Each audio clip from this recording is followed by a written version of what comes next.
Hello दोस्तों, मैं कान्हा ठाकुर आप सभी का स्वागत करता हूं आपके अपने YouTube channel logic with Lokesh पर। तो जैसा कि आप सभी जानते हैं दोस्तों, हम रेलवे एनटीपीसी एग्ज़ाम 2024 का मोस्ट इम्पोर्टेंट जीके जीएस को अटेंड कर रहे हैं और आज हमारा इस सेशन में सेट नंबर को अटेंड करना है।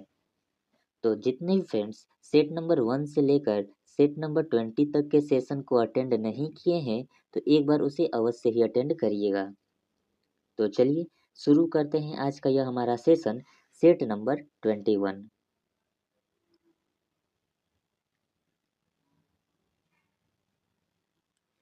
संख्या 2 है सार्वजनिक क्षेत्र के पीएसई का कुछ हिस्सा बेचकर सार्वजनिक क्षेत्र के उद्यमों के निजीकरण की प्रक्रिया को किस नाम से जाना जाता है? तो विनिवेश के नाम से जाना जाता है। ऑप्शन नंबर बी हमारा सही उत्तर हो जाएगा। प्रश्न संख्या 4 है निम्नलिखित में से कौन सा पड़ोसी देश पाक जलडमरू मध्य और मन्नार की खाड़ी द्वारा निर्मित समुद्र के एक संकीर्ण चैनल द्वारा भारत से अलग होता है? तो वह पड़ोसी देश श्रीलंका है। ऑप्शन नंबर बी हमारा सही उत्तर हो जाएगा। और दोस्तों प्रश्न संख्या 4 से रिलेटेड हम आपको कुछ नोट्स देना चाहेंगे जो कि आपके एग्जाम के पॉइंट ऑफ व्यू के लिए मोस्ट इम्पोर्टेंट रोल प्ले करेंगे। तो इसको अपने नोट पैड में अवश्य ही नोट डाउन कर लीजिएगा। तो चलिए बढ़ते हैं अपने अगले प्रश्नों की तरफ। प्रश्न संख्या 7 है निम्नलिखित में से क्या नाभिकीय ऊर्जा उत्पादन का प्रमुख खतरा है? तो दोस्तों इस प्रश्न का उत्तर आप हमें कमेंट बॉक्स में दीजिएगा, क्योंकि इस प्रश्न को हमने पिछले कई सेट्स में इसका उत्तर बता चुके हैं और हमने आपको यह भी बताया है कि यह प्रश्न कई बार पूछे जा चुके हैं।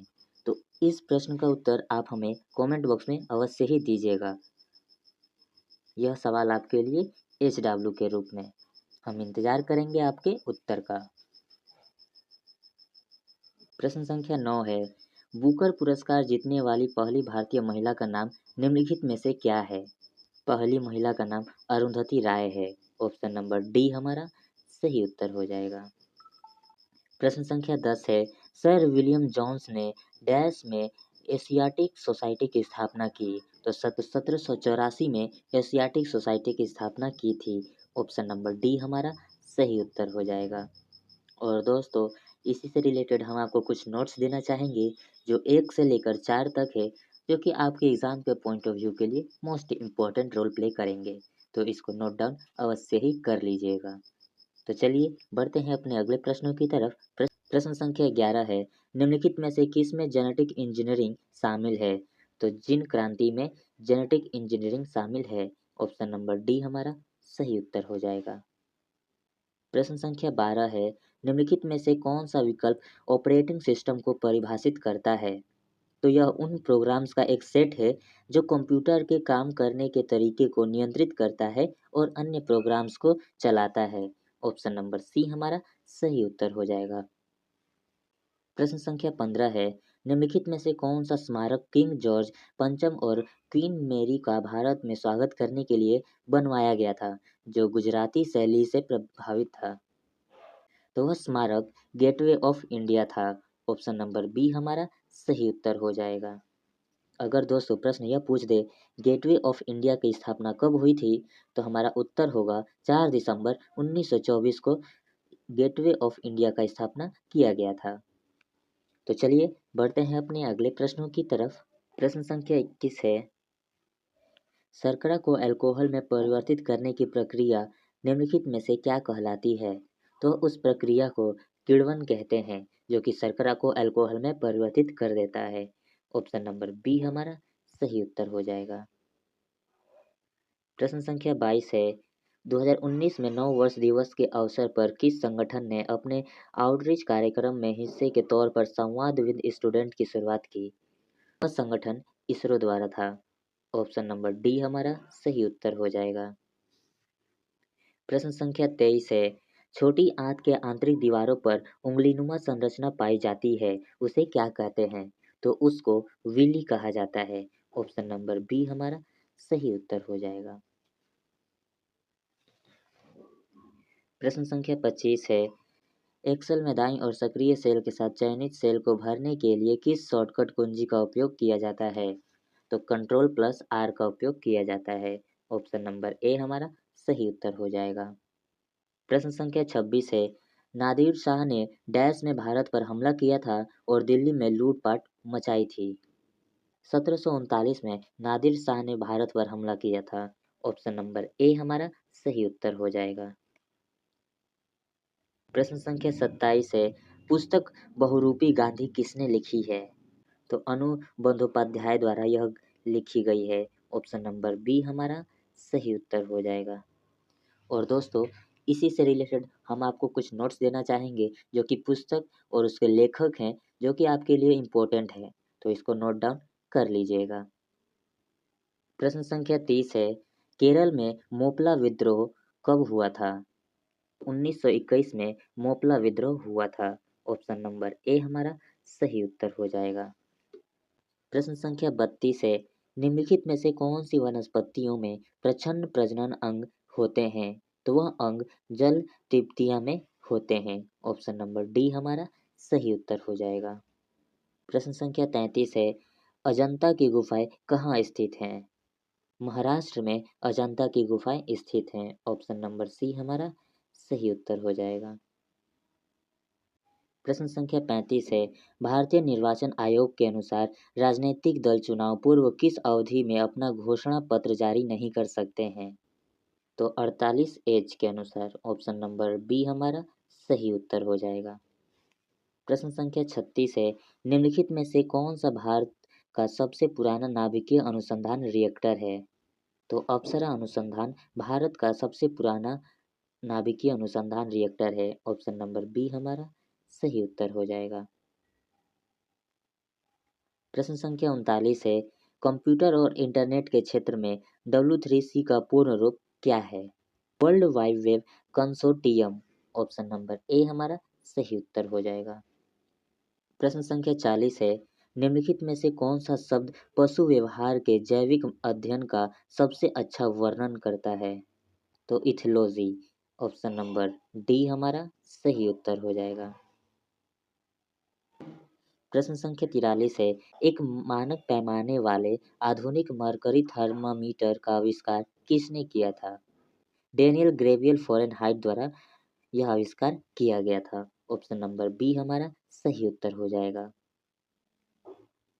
प्रश्न संख्या 45 है, भारत सरकार द्वारा जल क्रांति किस वित्तीय वर्ष के दौरान शुरू किया गया था? तो 15 से 16। ऑप्शन नंबर बी हमारा सही उत्तर हो जाएगा। प्रश्न संख्या 47 है, श्री गुरु नानक देव जी का जन्म राय भाई की तलवंडी में डैश में हुआ था? 1469 में। ऑप्शन नंबर सी हमारा सही उत्तर हो जाएगा। प्रश्न संख्या 49 है, 16वीं लोकसभा के अध्यक्ष का नाम क्या था? Sumitra Mahajan. Option number D हमारा सही उत्तर हो जाएगा। प्रश्न संख्या 54 है, भारत में दोनों सदनों लोकसभा और राज्यसभा द्वारा प्रस्तुत और पारित किए गए सभी विधेयक डैश के अनुमोदन के बाद ही लागू हो सकते हैं? तो राष्ट्रपति के अनुमोदन के बाद ही। ऑप्शन नंबर डी हमारा सही उत्तर हो जाएगा।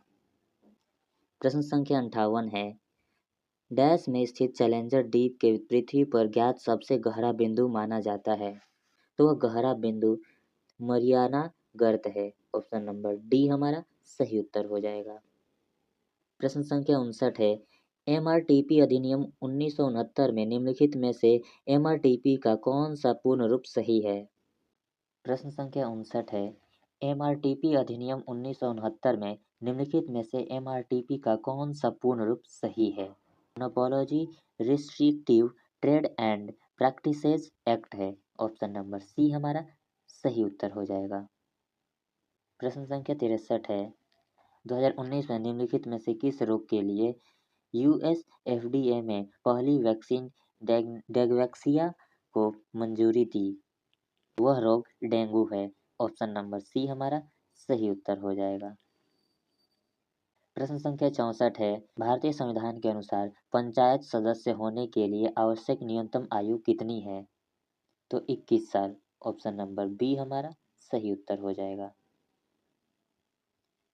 प्रश्न संख्या 65 है, निम्नलिखित में से कौन से स्वतंत्रता सेनानी का संबंध काकोरी रेलगाड़ी डकैती कांड से नहीं था? तो भगत सिंह का संबंध इस कांड से नहीं था। ऑप्शन नंबर सी हमारा सही उत्तर हो जाएगा। प्रश्न संख्या 67 है, हम्पी को डैश द्वारा विश्व विरासत स्थल घोषित किया गया था? यूनेस्को द्वारा यह स्थल को घोषित किया गया था। ऑप्शन नंबर डी हमारा सही उत्तर हो जाएगा। प्रश्न संख्या 69 है, विश्व व्यापार संगठन WTO की स्थापना डैश में हुई थी? तो 1999 में हुआ था। ऑप्शन नंबर डी हमारा सही उत्तर हो जाएगा। प्रश्न संख्या 70 है, इनमें से कौन सा एक देश भूतपूर्व USSR का हिस्सा नहीं था? तो फिनलैंड। ऑप्शन नंबर बी हमारा सही उत्तर हो जाएगा। प्रश्न संख्या 74 है, इसरो ने IRS डेटा प्राप्त करने के लिए अपने अंटार्कटिका के भारतीय स्टेशन में डैश की स्थापना की है? AGEOS की स्थापना की है। ऑप्शन नंबर डी हमारा सही उत्तर हो जाएगा। प्रश्न संख्या 76 है, निम्नलिखित में से किसे 2019 में विदेशियों का प्रदान किए जाने वाले मैक्सिको के सर्वोच्च नागरिक सम्मान से सम्मानित किया गया? तो प्रतिभा देवी सिंह पाटिल को। ऑप्शन नंबर ए हमारा सही उत्तर हो जाएगा।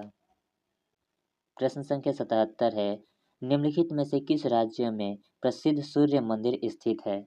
दोस्तों, यह प्रश्न हम आपके लिए छोड़ते हैं। इस प्रश्न का उत्तर आप हमें कमेंट बॉक्स में अवश्य ही दीजिएगा। तो चलिए बढ़ते हैं अपने अगले प्रश्नों की तरफ। प्रश्न संख्या 79 है, नेशनल इंफॉर्मेटिक्स सेंटर डैश में स्थापित किया गया था? तो 1976 में स्थापित किया गया था। ऑप्शन नंबर ए हमारा सही उत्तर हो जाएगा। प्रश्न संख्या 80 है, मरिस्का राष्ट्रीय उद्यान डैश में स्थित है? राजस्थान में स्थित है। ऑप्शन नंबर ए हमारा सही उत्तर हो जाएगा। तो दोस्तों, आज का सफ़र हमारा प्रश्न संख्या 80 तक ही था।